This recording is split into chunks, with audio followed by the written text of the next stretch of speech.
मुझे नया मोबाइल चाहिए।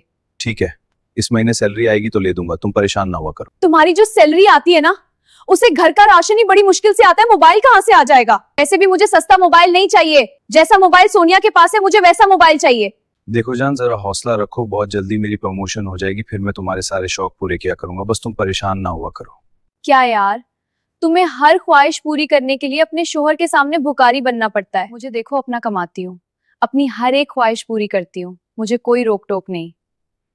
मैं जॉब करना चाहती हूँ, मुझे सोनिया जैसी जिंदगी गुजारनी है, अपने शौक खुद पूरे करूंगी। वो अच्छी लड़की नहीं है, इसके पास मत जाया करो। और मेरे होते हुए तुम क्यों काम करोगी पागल? क्योंकि तुम मेरे शौक पूरे नहीं कर पा रहे। मैं इस तरह घुट घुट कर जिंदगी नहीं गुजार सकती। पागल मत बनो, हमारा एक छोटा सा बच्चा है, उसे कौन देखेगा? छोड़ दो अपने कंजूस शोहर को और उसके बच्चे को भी, और मेरी तरह आजाद जिंदगी गुजारो।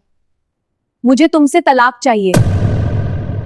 साइमा, तुमने इस फरिश्ते जैसे इंसान से तलाक लेकर बहुत बड़ी गलती की है। निकल जाओ मेरे घर से। समझना, तुम्हारी माँ तुम्हारे लिए मर गई। हाँ हाँ, सब कुछ छोड़कर आ गई है। आगे पीछे कोई नहीं है, खूबसूरत है, अच्छी कीमत मिल जाएगी उसकी। मैं बहुत बदकिस्मत हूँ, मैंने अपने हाथों से अपनी जिंदगी बर्बाद कर ली।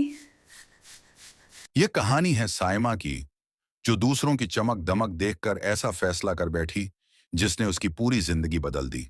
अपने शौहर की मेहनत की कमाई को चंद खोटे सके समझकर ठिकराने वाली साइमा जब खुद मेहनत की चुकी में पसी, तब उसे एहसास हुआ कि वो खोटे सके नहीं, इनमोल हीरे थे जिनकी वो कदर न कर सकी। अपने मासूम बच्चे की जिम्मेदारी से घबराकर उसे छोड़कर जाने वाली औरत को 2 वक्त की रोटी के लिए दूसरों के बच्चों की खिदमत करनी पड़ी। ये कहानी है एक ऐसी औरत की जिसने जद, नाशकरी और गलत फैसलों से अपने ही हाथों अपनी जिंदगी में आग लगा ली। साइमा एक नहायत नाशकरी और तेज मजाज लड़की थी। इसका शौहर अली एक शरीफ, तालीम याफ्ता और मेहनती इंसान था। अच्छी जॉब करता था, हलाल कमाता था और अपनी हैसियत के मुताबिक घर चलाने की पूरी कोशिश करता था। मगर साइमा को कभी भी इसकी मेहनत नजर नहीं आती थी। वो हर वक्त शिकायत करती रहती, तुम्हारी तनख्वाह से कुछ नहीं होता, मेरी कोई ख्वाहिश पूरी नहीं होती, लोग कैसे कैसे रहते हैं। हालांकि हकीकत ये थी कि साइमा हद से ज्यादा फजूल खर्च थी। दूसरों को देखकर आहें भरती, मुकाबला करती और घर के हालात का ख्याल न रखती। मुझे कुछ पैसे चाहिए, शॉपिंग करनी है। मैंने तो सारी सैलरी तुम्हें दे दी थी ना। वो कोई करोड़ों के नोट नहीं थे, चंद हजार रुपए थे। चलो जितने भी थे, जितनी सैलरी थी मैंने सारी तुम्हें दे दी थी। क्या सारे खर्च हो गए? इनकी गली में कुछ उर्सा पहले एक नई लड़की किराए के घर में आकर रहने लगी थी, सोनिया। मोहल्ले में इसकी अच्छी शहरत नहीं थी। लोग कहते थे वो आजाद ख्याल और मशकूक कामों में मुलव्वस है। मगर साइमा उसके पास बैठने लगी। सोनिया उसे बड़ी तौजा से सुनती, उसके दिल की भड़ास निकलवाने देती। एक दिन सोनिया ने कहा, तुम क्यों अपने शौहर के आगे पीछे घूमती रहती हो?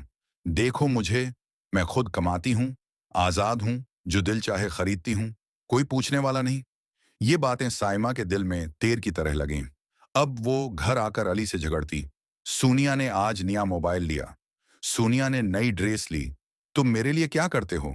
अली समझाता, साइमा, हर चमकती चीज सोना नहीं होती, इस लड़की से दूर रहो, वो ठीक नहीं है। मगर साइमा पर सोनिया की बातों का जादू चल चुका था। एक दिन उसने जद कर ली, मुझे जॉब करनी है, बस। अली ने नरमी से कहा, पागल मत बनो, हमारा एक छोटा सा बच्चा है, उसे कौन और तुम देखेगा? जिसके साथ जाना चाहती हो वो काबिल एतमाद नहीं। वो अच्छी लड़की नहीं है, इसके पास मत जाया करो। और मेरे होते हुए तुम क्यों काम करोगी पागल? साइमा भड़क उठी, तुम मर्द लोग चाहते ही हो कि औरत गुलाम बनकर रहे। इनका 1 साल का बच्चा भी था, मगर साइमा ने गुस्से में उसे संभालने से भी इनकार कर दिया। आखिरकार उसने तलाक का मुतालबा कर दिया। मुझे तुमसे तलाक चाहिए। अली ने बहुत समझाया, मगर वो न मानी। मजबूर होकर अली उसे उसकी मां सलमा बेगम के घर ले गया। सलमा बेगम समझदार खातून थी। उन्होंने बेटी को समझाया, बेटी, घर तोड़ना आसान है, बनाना मुश्किल। मगर साइमा ने जवाब दिया, मैं अपनी मर्जी से जीना चाहती हूं। उसकी बहन ऐमा ने भी कहा, अली जैसे इंसान नसीब से मिलते हैं। साइमा ने तलख लहजे में कहा, इतनी फिक्र है तो तुम शादी कर लो उससे। बलाखिर अली ने दिल पर पत्थर रखकर तलाक दे दी।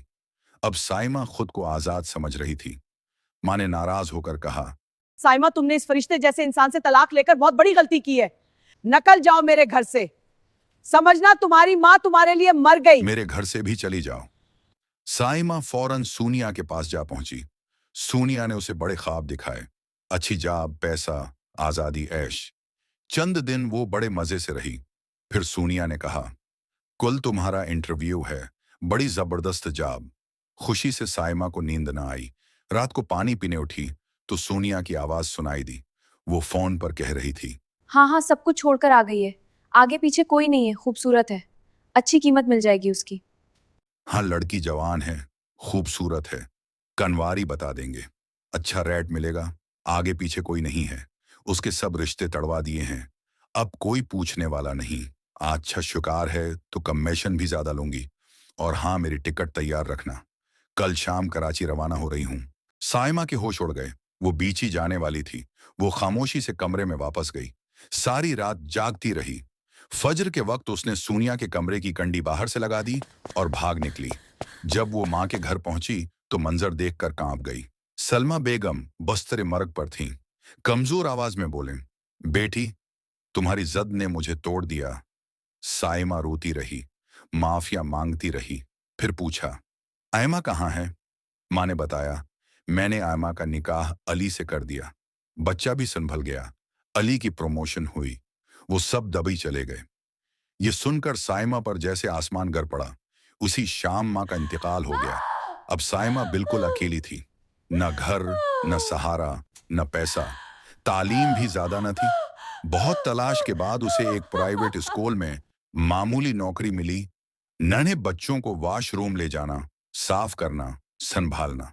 रोज बच्चों को संभालते हुए उसे अपना बच्चा याद आता, अली याद आता, माँ की नसीहतें याद आती। अब वो अक्सर खुद से कहती, काश मैंने नाशकरी न की होती, काश मैंने सच और झूठ में फर्क पहचाना होता। मैं बहुत बदकिस्मत हूँ, मैंने अपने हाथों से अपनी जिंदगी बर्बाद कर ली।